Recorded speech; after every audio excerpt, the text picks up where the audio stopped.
नमस्कार, आप देख रहे हैं समाचार। आपके साथ मैं हूं पराक्रम सिंह शेखावत। बताएंगे आपको इस वक्त की महत्वपूर्ण खबरें। समाचार की शुरुआत सुर्खियों के साथ। राष्ट्रपति द्रौपदी मुर्मू ने न्याय दिलाने में मध्यस्थता की भूमिका को बताया अहम। कहा, सभी तरह के विवादों को सुलझाने में एक मध्यस्थता एक कारगर टूल।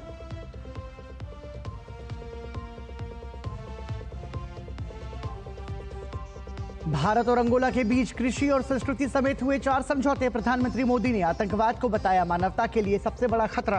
अंगोला के राष्ट्रपति ने कहा, आतंकवाद के खिलाफ लड़ाई में हम भारत के साथ।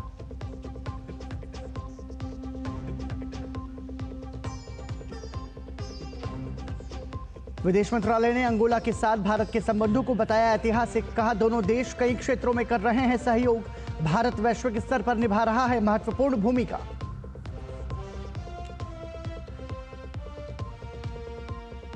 भारत ने पाकिस्तान को दिया एक और बड़ा झटका। सभी तरह की वस्तुओं के आयात पर लगाई रोक। हवाई और सतही मार्गों से आने वाले पत्र या पार्सल पर भी प्रतिबंध।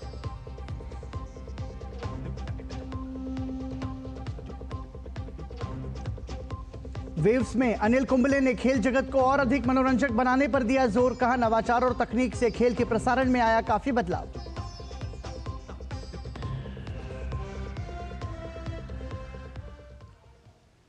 और सुर्खियों के बाद खबरों पर नजर विस्तार से। अंगोला की राष्ट्रपति जुआओ मैनुअल गोंजाल्वेस लोरेंको ने आज नई दिल्ली में प्रधानमंत्री नरेंद्र मोदी के साथ मुलाकात की।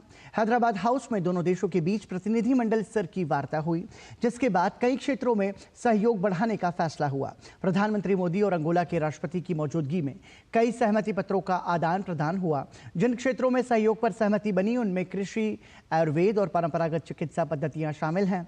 दोनों देशों ने सांस्कृतिक सहयोग कार्यक्रम का भी निर्णय लिया। अंगोला के अंतर्राष्ट्रीय सौर गठबंधन का सदस्य बनने के संदर्भ में एक फ्रेमवर्क समझौता भी सौंपा गया। साझा वक्तव्य में प्रधानमंत्री ने अंगोला के राष्ट्रपति की भारत यात्रा को ऐतिहासिक बताया। प्रधानमंत्री ने कहा कि दोनों देश आतंक के खिलाफ एकजुट हैं। प्रधानमंत्री ने पहलगाम आतंकी हमले का जिक्र करते हुए कहा कि आतंकियों और उनके मददगारों को बख्शा नहीं जाएगा। हम एक मत है कि आतंकवाद मानवता के लिए सबसे बड़ा खतरा है। पहलगाम में हुए आतंकी हमले में मारे गए लोगों के प्रति राष्ट्रपति लोरेंसो और अंगोला की संवेदनाओं के लिए मैं उनका आभार व्यक्त किया। We are committed to take firm and decisive action against terrorists and those who support them. We thank Angola for their support in our fight against cross-border terrorism. प्रधानमंत्री ने कहा कि भारत अंगोला ने विभिन्न क्षेत्रों में सहयोग के विस्तार का फैसला किया है। प्रधानमंत्री ने बताया कि भारत अंगोला के साथ डिजिटल सार्वजनिक अवसंरचना, अंतरिक्ष प्रौद्योगिकी और क्षमता निर्माण में अपने अनुभव साझा करेगा। स्वास्थ्य सेवा, हीरा प्रसंस्करण, उर्वरक और महत्वपूर्ण खनिजों के क्षेत्रों में भी सहयोग बढ़ाया जाएगा। हमने अपनी एनर्जी साझेदारी को व्यापक बनाने का निर्णय लिया है। मुझे यह घोषणा करते हुए खुशी है कि अंगोला की सेनाओं के आधुनिकीकरण के लिए $200 मिलियन की डिफेंस क्रेडिट लाइन को स्वीकृति दी गई है। रक्षा प्लेटफॉर्म्स के रिपेयर और ओवरहॉल और सप्लाई पर भी बात हुई है। अंगोला की सशस्त्र सेनाओं की ट्रेनिंग में सहयोग करने में हमें खुशी होगी। अपनी विकास साझेदारी को आगे बढ़ाते हुए हम digital public infrastructure, space technology और कैपेसिटी बिल्डिंग में अंगोला के साथ अपनी क्षमताएं साझा करेंगे। अफ्रीकी देशों के साथ भारत के बढ़ते सहयोग का जिक्र करते हुए प्रधानमंत्री नरेंद्र मोदी ने कहा कि बीते एक दशक में इसमें बहुत प्रगति हुई है। पिछले 10 वर्षों में हमने अफ्रीका में 17 नई एम्बेसीज खोली हैं। $12 बिलियन से अधिक की क्रेडिट लाइंस अफ्रीका के लिए आवंटित की गई है। साथ ही अफ्रीका के देशों को $700 मिलियन की ग्रांट सहायता दी गई है। अफ्रीका के 8 देशों में वोकेशनल ट्रेनिंग सेंटर खोले गए हैं। अफ्रीका के 5 देशों के साथ हम डिजिटल पब्लिक इंफ्रास्ट्रक्चर में सहयोग कर रहे हैं। अंगोला के राष्ट्रपति ने भारत के साथ रिश्तों को महत्वपूर्ण बताया। उन्होंने भारत से मिलने वाले सहयोग पर आभार भी जताया।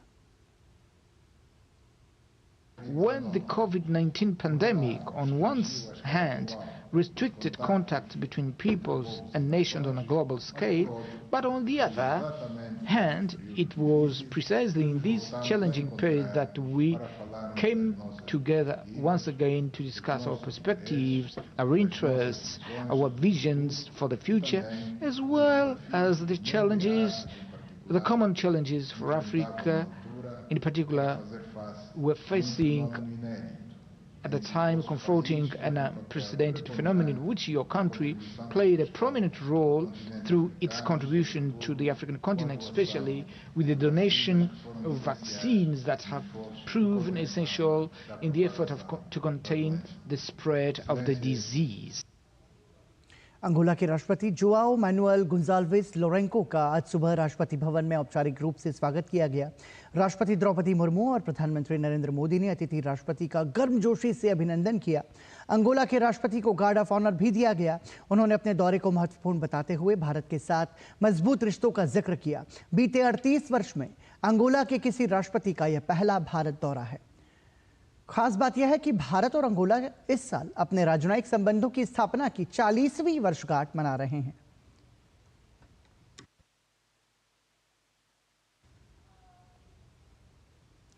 अंगोला के राष्ट्रपति जोआओ मैनुअल गुंजाल्वेस लोरेंको ने नई दिल्ली में विदेश मंत्री डॉक्टर एस जयशंकर से मुलाकात की।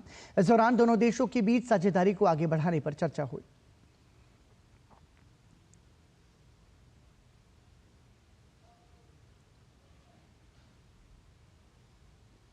राष्ट्रपति द्रौपदी मुर्मू ने दिल्ली के भारत मंडपम में आयोजित समारोह में भारतीय मध्यस्थता संघ के शुभारंभ और प्रथम राष्ट्रीय मध्यस्थता सम्मेलन 2025 में हिस्सा लिया।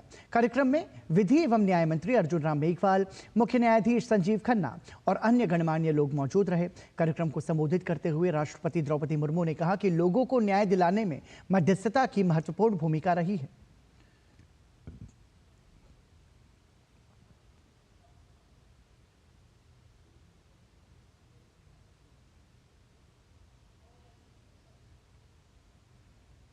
Mediation, as I understand, is an essential part of the delivery of justice, which is at the heart of the Constitution of India, our founding text. Mediation can speed up the delivery of justice not only in the specific case under consideration, but also in other cases by reducing the burden on courts of a large number of litigation. राष्ट्रपति द्रौपदी मुर्मू ने कहा कि 2047 तक देश को विकसित राष्ट्र बनाने में मध्यस्थता महत्वपूर्ण भूमिका निभा सकता है।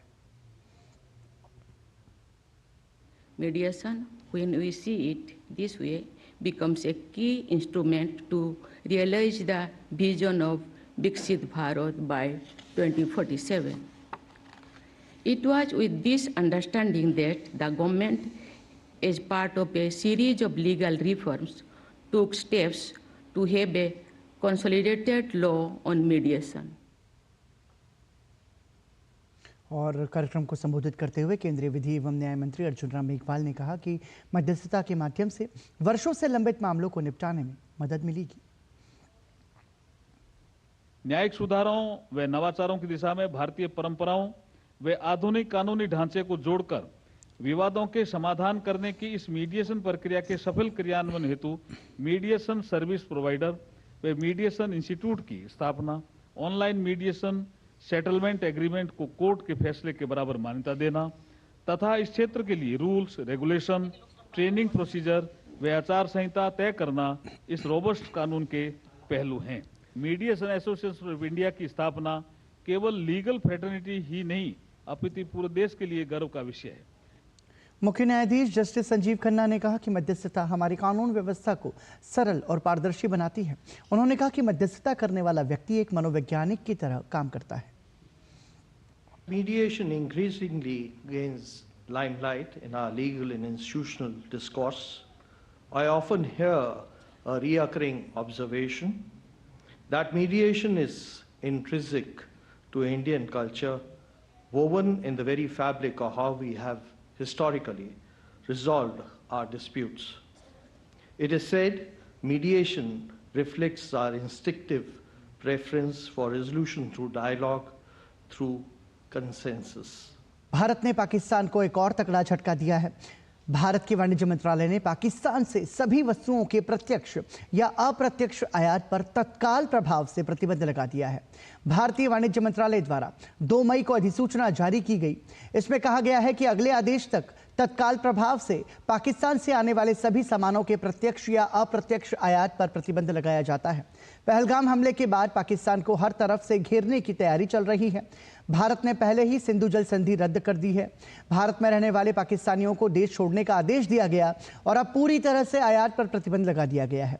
भारत सरकार ने एक और बड़ी कार्रवाई करते हुए पाकिस्तान से आने वाले कोई भी पत्र या पार्सल पर भी रोक लगा दी है। ये रोक हवाई और सतही मार्गों से आने वाले पत्र और पार्सल पर लगाई गई है।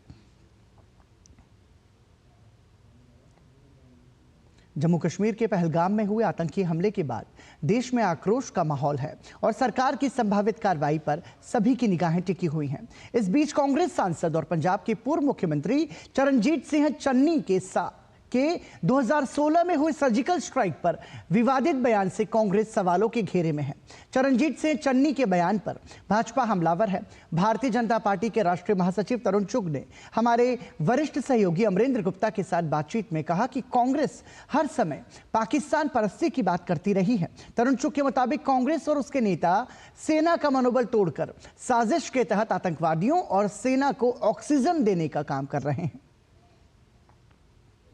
पहलगाम में हुए आतंकी हमले के बाद जहां पूरे देश का खून खौल रहा है, वहीं रणनीतिक तौर पर भारत पाकिस्तान से किसी भी समय इस हमले का बदला ले सकता है। ऐसे में जहां देश में विपक्ष को सरकार के साथ होना चाहिए, ऐसे में कांग्रेस का अजीबोगरीबी बयान कहीं ना कहीं उनके ऊपर सवालिया निशान लगाता है।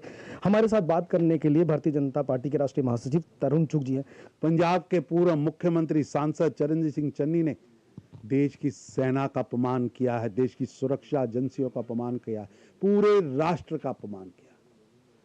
ये कांग्रेस की पाकिस्तान प्रस्त सोच का जीता जागता उदाहरण है।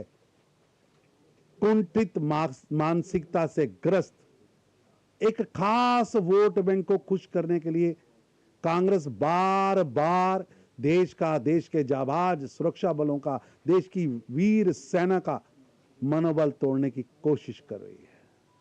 और वही भाषा बोल रही है जो भाषा पाकिस्तान का मीडिया या ISI बोल रही है। इस घटना के बाद पूरा विपक्ष कहीं ना कहीं सरकार के साथ था। नेता प्रतिपक्ष राहुल गांधी ने बाकायदा सपोर्ट किया इस मुद्दे पे कि हम देश के साथ हैं, और CWC की मीटिंग में मल्लिकार्जुन खड़गे ने यह बोला कि पार्टी लाइन के बयान के बाद कोई नहीं जाना चाहिए। लेकिन उसके बाद इस तरह के बयान कहीं ना कहीं, ये अकेला बयान नहीं, इससे पहले अगर बात करें रॉबर्ट वाड्रा की बात करें, सिद्धरमैया की बात करें, एक लंबी फहरिस्त है जो देश विरोध में ऐसी बात कर रहे हैं। कांग्रेस की बैठक के बाद खड़गे की टिप्पणी महापरिक्रमावादी की महाप्रकाष्ठा है। अपने मालिक को खुश करने के लिए आप देश की सेना का मनोबल तोड़ना चाहते हैं। जहां कांग्रेस को आतंक के मुद्दे पर देश के साथ खड़ा होना चाहिए था, आप सस्ती राजनीति कर रहे हैं। लेकिन एक बड़ा जो कदम है सरकार की तरफ से, लगातार पाकिस्तान घबराया हुआ है, सिंधु परियोजना बंद कर दी और अब एक नया जो हमारे साथ इंडिया का और पाकिस्तान का जो ट्रेड था उसको पूरी तरह से बंद कर दिया। पाकिस्तान से सभी प्रकार के आयात पर प्रतिबंध लगाना मोदी सरकार का स्पष्ट संदेश है। जो आतंक फैलाएगा वो भारत के बाजार में नहीं दिखा जाएगा। ये निर्णय केवल व्यापारिक नहीं है, बल्कि राष्ट्रीय सुरक्षा और सम्मान का सवाल है। भारत की सरकार ने श्री नरेंद्र मोदी जी के नेतृत्व में जितने भी 7 फैसले लिए, सातों के सातों फैसले पाकिस्तान को उसकी नानी याद कराएंगे। भारत अब जवाब नहीं, कार्रवाई करता है। जहां भारत सरकार रणनीतिक तौर पर पाकिस्तान पर कार्रवाई कर रही है, ऐसे में कांग्रेस के इस तरह के बयान कहीं ना कहीं देश के खिलाफ है और सेना के शौर्य और पराक्रम के भी खिलाफ है। कैमरामैन अरमान के साथ अमरेंद्र गुप्ता, डीडी न्यूज, दिल्ली। केंद्रीय रेल मंत्री अश्विनी वैष्णव ने मुंबई में बांद्रा कुर्ला कॉम्प्लेक्स में बुलेट ट्रेन परियोजना स्थल का दौरा किया। इस दौरान केंद्रीय मंत्री ने भारत की पहली हाई स्पीड रेल कॉरिडोर की प्रगति की समीक्षा की। केंद्रीय मंत्री ने प्रमुख निर्माण क्षेत्रों का निरीक्षण किया, इंजीनियर्स और अधिकारियों से बातचीत की और महत्वाकांक्षी मुंबई अहमदाबाद बुलेट ट्रेन परियोजना को समय पर पूरा करने के लिए सरकार की प्रतिबद्धता पर जोर दिया। उन्होंने रेलवे बुनियादी ढांचे को बदलने और आर्थिक संपर्क को बढ़ावा देने में परियोजना के महत्व को दोहराया। मुंबई का बीकेसी में जो स्टेशन का काम है, बहुत तेजी से काम चल रहा है। अगर आप काम को देखें तो B3 जो लोएस्ट हमारा बेसमेंट 3 है, उसका तेजी से काम चल रहा है। जो साइड की जो वॉल्स को स्ट्रेंथ देने का काम था वो कंप्लीट हुआ है। अब स्टेशन की वॉल्स बननी चालू हो गई है। साथ ही साथ टनल का काम भी आगे बहुत तेजी से चल रहा है। ये स्टेशन मल्टी स्टोरी बिल्डिंग इसके ऊपर बनेगी, बहुत बड़ी, और B3, B2, B1 3 बेसमेंट है। B3 में गाड़ियां रहेंगी, B2 में ऑपरेशनल वर्क रहेगा और B1 और ग्राउंड लेवल पे आके पैसेंजर्स स्टेशन के अंदर एंटर होंगे। एक बहुत ही वर्ल्ड क्लास स्टेशन का काम चल रहा है।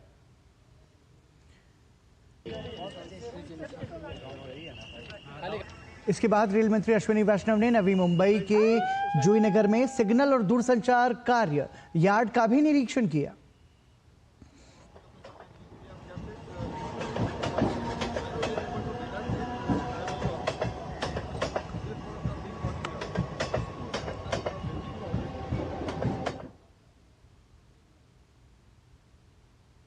रेल मंत्री अश्विनी वैष्णव ने पनवेल स्टेशन का भी दौरा किया।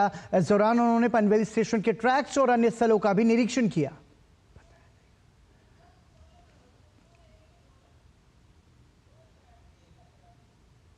भाजपा अध्यक्ष जेपी नड्डा ने आज चेन्नई में SRM विश्वविद्यालय में छठे अंतर्राष्ट्रीय शैव सिद्धांत सम्मेलन को संबोधित किया। अपने सोशल मीडिया एक्स पर कार्यक्रम की जानकारी साझा करते हुए उन्होंने लिखा, यह सम्मेलन इस बात की शक्तिशाली याद दिलाता है कि समाज की बेहतरी के लिए आध्यात्मिकता और प्रौद्योगिकी किस तरह एक साथ रह सकते हैं। सच्ची शिक्षा विज्ञान, आध्यात्मिकता और सेवा के एकीकरण में निहित है। इस कार्यक्रम के लिए मैं धर्मपुरम अधिनम और SRM संस्थान को इस तरह के सार्थक और व्यवहारिक सम्मेलन के आयोजन के लिए बधाई देता हूं और कामना करता हूं कि शैव सिद्धांत की शाश्वत शिक्षाएं अपने शाश्वत ज्ञान से दुनिया को प्रकाशित करती रहें।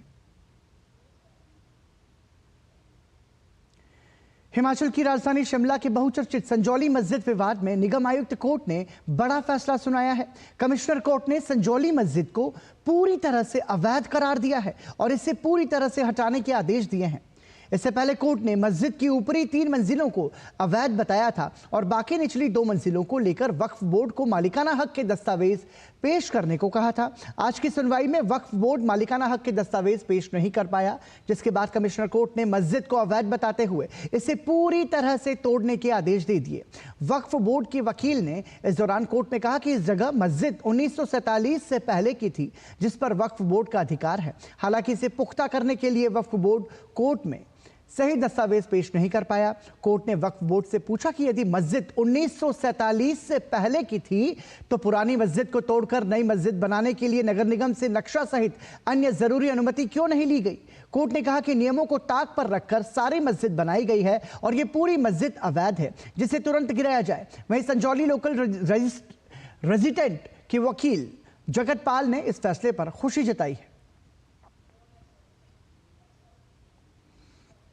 कमिश्नर साहब के कोर्ट ने इस पूरी संजौली मस्जिद को गिराने का ऑर्डर जो है पारित कर दिया है। जो 2 फ्लोर जो बचे थे, ग्राउंड फ्लोर और फर्स्ट फ्लोर, उनको भी पूर्ण तरीके से अवैध MC कोर्ट ने माना है और उनको भी गिराने का आदेश आज कर दिया है। और आइए बात करते हैं वेव्स 2025 की।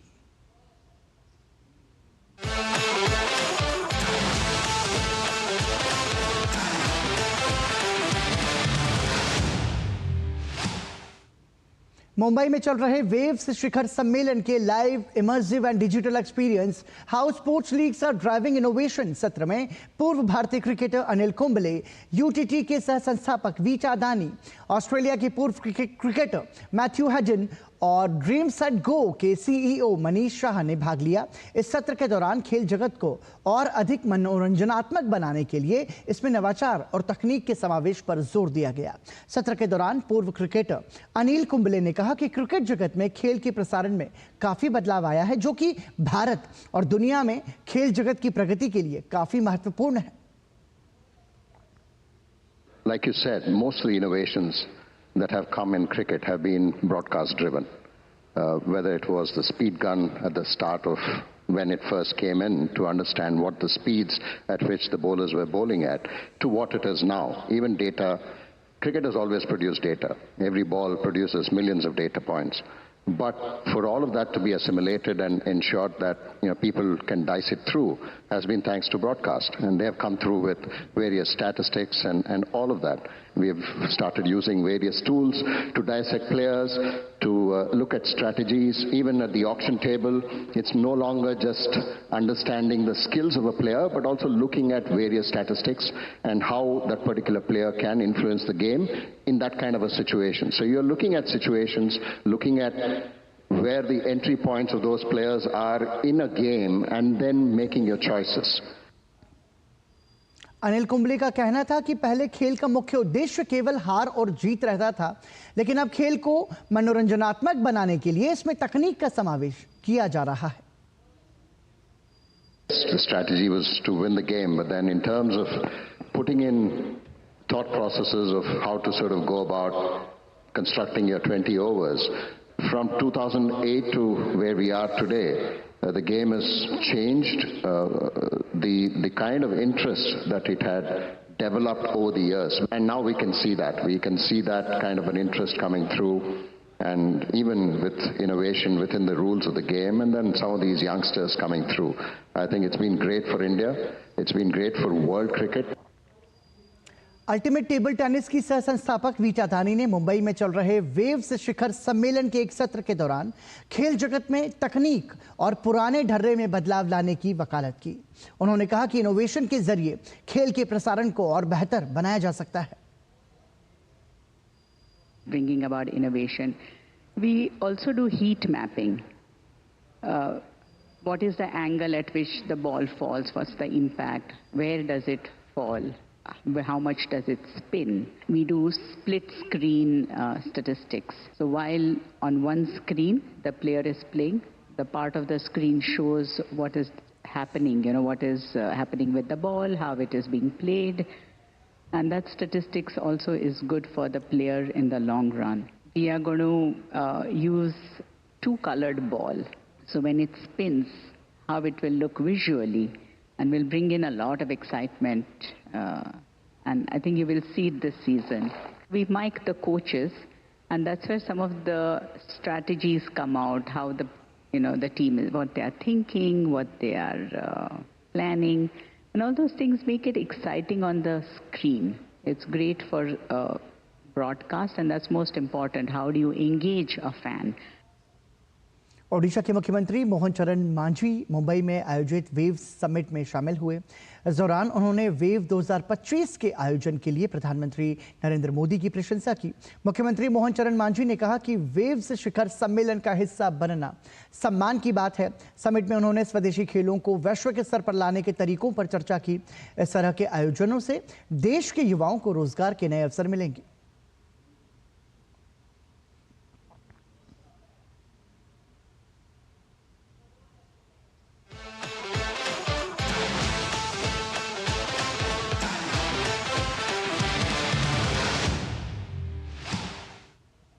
और इसी के साथ ही समाचार में अभी के लिए इतना ही। दीजिए अनुमति।